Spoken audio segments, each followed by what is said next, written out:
नमस्कार, देवभूमि चैनल में आपका स्वागत है। आज की इस वीडियो में मैं आपको सुनाने जा रही हूँ बैसाख महीने में सुनी जाने वाली बंदरिया की कहानी। बैसाख महीने का स्नान कार्तिक स्नान के समान ही पुण्य देने वाला होता है। यह श्री हरि का महीना होता है।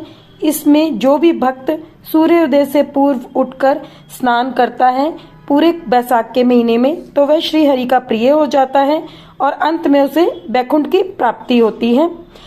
महीने में एक बार तो आपको अवश्य पवित्र नदी में स्नान करने जाना चाहिए, अगर आप रोज नहीं जा सकते।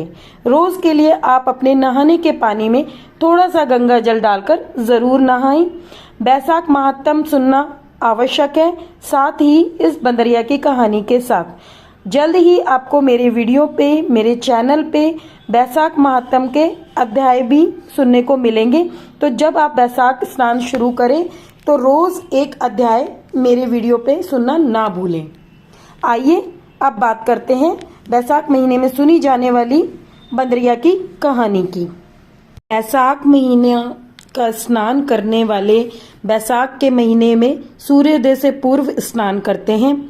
रोज किसी पवित्र नदी में नहीं नहा पाते तो अपने नहाने के जल में किसी पवित्र नदी का जल या गंगा जल डालकर घर पर नहाना चाहिए। परंतु पूरे महीने में एक बार आप गंगा जी या और किसी पवित्र नदी में स्नान करने जरूर जाएं। ये आपके लिए अति उत्तम रहता है। बैसाख महीने में स्नान करने का फल कार्तिक महीने में स्नान करने जितना ही होता है। आइए अब बैसाख महीने में सुनी जाने वाली बंदरिया की बांदरी की कहानी हम सुनने जा रहे हैं। सुनने से पहले मैं आपको बता दूं कि आप जिससे भी पूजा कर रहे हैं, मतलब जो भी आपने अक्षत या तिल या जो भी आपने लिया है उसको हाथ में लेकर आप कहानी सुनेंगे। कहानी इस प्रकार से है।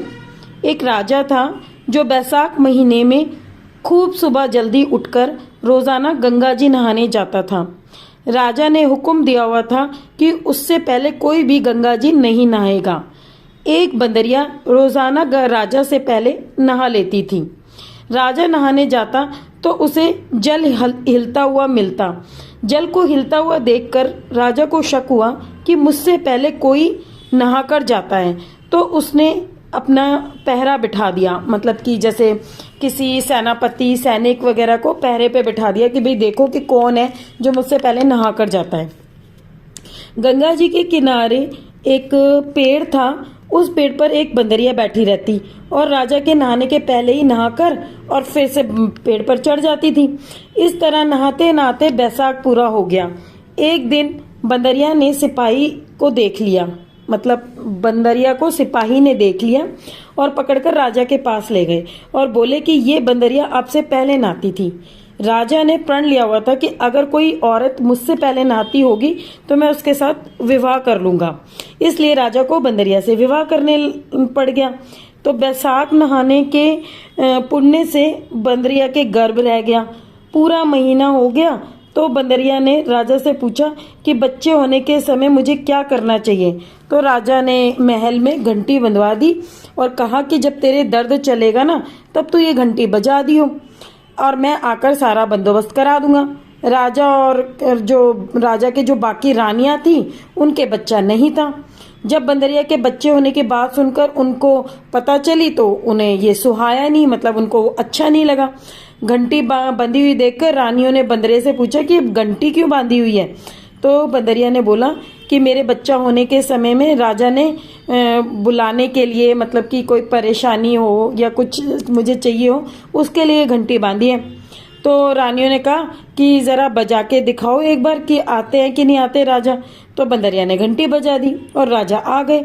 आकर कारण पूछने लगे तो बंदरिया कहने लगी कि मैंने रानियों के कहने से घंटी बजाई है। तो रानियां कहने लगी ये तो जानवर है, इसको क्या पता कि ये तो कितनी बार भी बजा देगी। थोड़े दिन बाद जब बंदरिया के बच्चा होने लगा तो बंदरिया ने घंटी बहुत बजाई लेकिन राजा नहीं आया।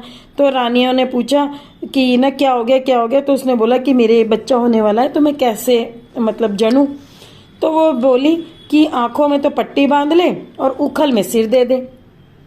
बंदरिया के बैसाख नहाने की वजह से बहुत सुंदर लड़का हुआ था। मतलब बैसाख का उसको पुण्य जो लगा, उसके फलस्वरूप भगवान विष्णु ने उसे बहुत ही सुंदर लड़का दिया था। होते ही रानियों ने बच्चे के रोने से पहले ही दासी को दे दिया और कहा कि इसको नदी में डुबा के आ जा, और बंदरिया के पास पत्थर रख दिया और राजा से भी कह दिया कि बंदरिया के पत्थर हुआ है। राजा ने भी यही सोच के संतोष कर लिया कि जब बाकी रानियों के नहीं हुआ तो इसके कैसे होता। उधर दासी ने क्या किया कि बच्चा नदी में नहीं डाला, उसने उसको कुम्हार के खंदेड़े, मतलब कुम्हार के जो जहाँ पे कुम्हार मिट्टी विट्टी लेता है ना, जहाँ से, वहां ले जाके रख दिया। जब कुम्हार और कुम्हारी मिट्टी लेने के लिए आए उस खंदे में से, तो उन्होंने देखा कि एक बहुत सुंदर बालक सोया हुआ है। तो कुम्हार कहने लगा कुमारी से कि हमारे कोई भी बच्चा नहीं है, हमें भगवान ने दिया है, तो चल हम इसको ले चलते हैं और अपने घर लेकर जाते हैं और इसे पालते हैं। तो कुमारी राजी हो गई। फिर उसने पाल पोस कर बहुत बड़ा कर दिया बच्चे को, मतलब बच्चा बहुत बड़ा हो गया।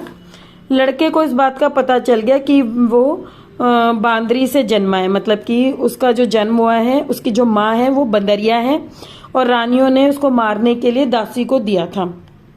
एक दिन लड़के ने कुम्हार का बनाया हुआ मिट्टी का हाथी घोड़ा लेकर कुएं पर जाकर बैठ गया, और दासियां पानी भरने आई तो उसको देखकर बोला कि मेरा मिट्टी का हाथी घोड़ा भी पानी पिएगा।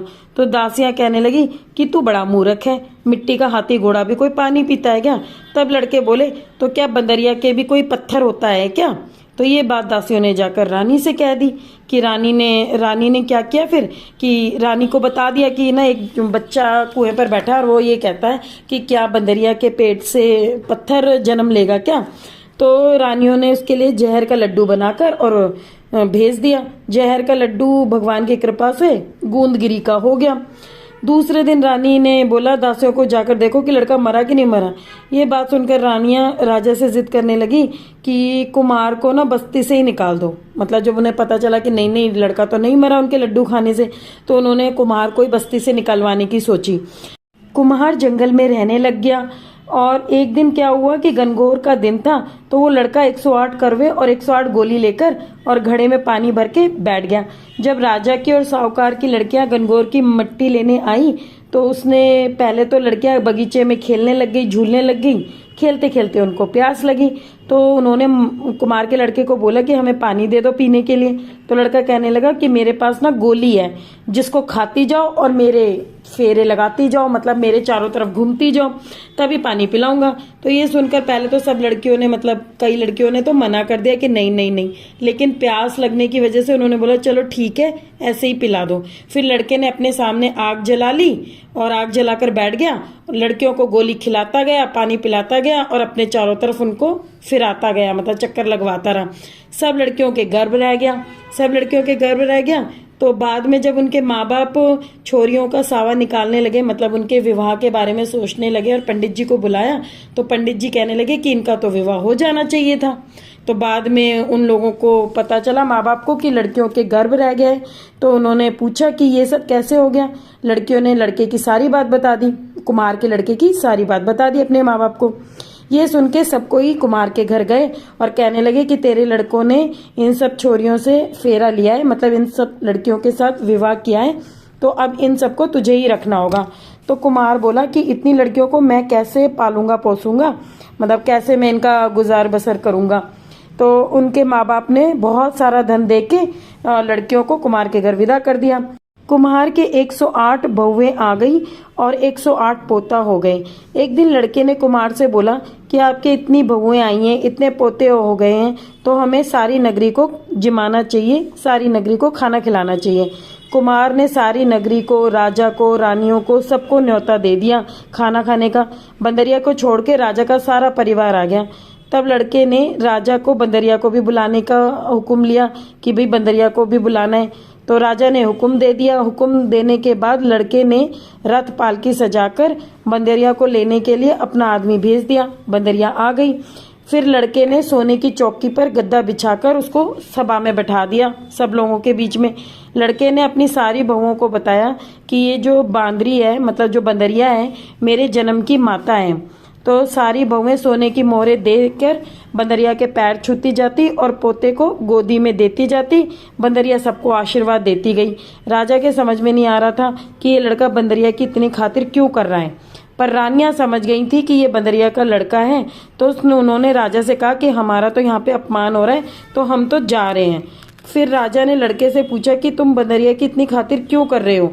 तो उसने कहा कि ये मेरी जन्म की माता है, और राजा को सारी पिछली बातें बता दी। राजा की बाकी रानियों ने जिस दासी को बंदरिया का बच्चा फेंकने के लिए नदी में दिया था, वो दासी भी वहीं बैठी हुई थी। तो उसने भी राजा को सारी बात बता दी। इसके बाद राजा ने अपनी सारी रानियां जो थी उनको दुहाक दे दिया, मतलब कि उनको छोड़ दिया, और बंदरिया और अपनी 108 बहुएं, पोते और लड़के को गाजे बाजे के साथ घर ले गया, और घर ले जाकर सबको अलग अलग महल बनवा के दे दिया। लड़का राज करने लग गया।